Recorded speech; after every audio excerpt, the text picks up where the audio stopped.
On peut retarder le progrès, on ne peut pas supprimer le progrès.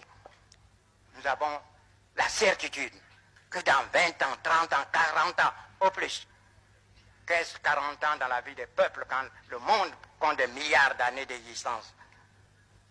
Nous aurons des hommes capables de transformer nos matières premières.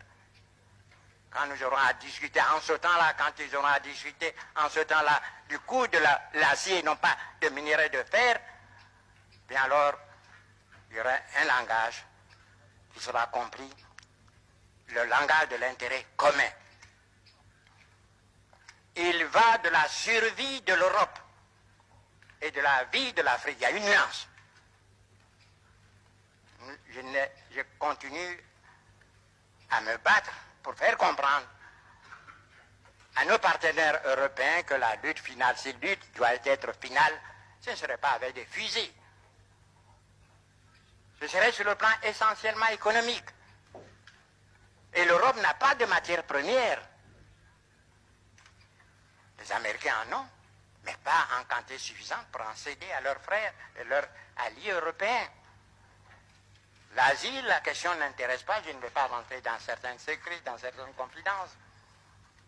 Mais l'Asie, même si elle avait des matières premières, la population est telle qu'elle ne pourrait pas, l'Asie ne pourrait pas couvrir ses propres besoins.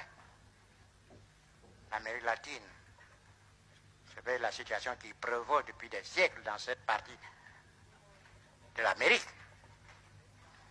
Victime aussi de l'exploitation de mêmes groupes économiques financiers puissants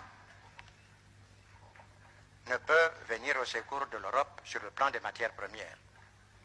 Il n'y a que nous, l'Afrique, de loin, le grand propriétaire des matières premières. Nous recelons. L'Afrique n'est pas suffisamment prospectée. Mais on peut admettre sans crainte de moindre démenti que nous sommes les premiers pour le faire, les premiers pour les bauxites. Quand on pense qu'en Guinée, il y a des siècles de réserves de bauxite, le manganèse, l'uranium, l'Europe a besoin de ces matières premières pour donner du travail à ces hommes, à ces ouvriers. Imaginez-vous la pauvreté se généralisant, la révolte des jeunes exploités par d'autres. Permettez-moi de ne pas aller loin dans ma pensée. Et si ces matières premières ne parvenaient pas un jour à l'Europe,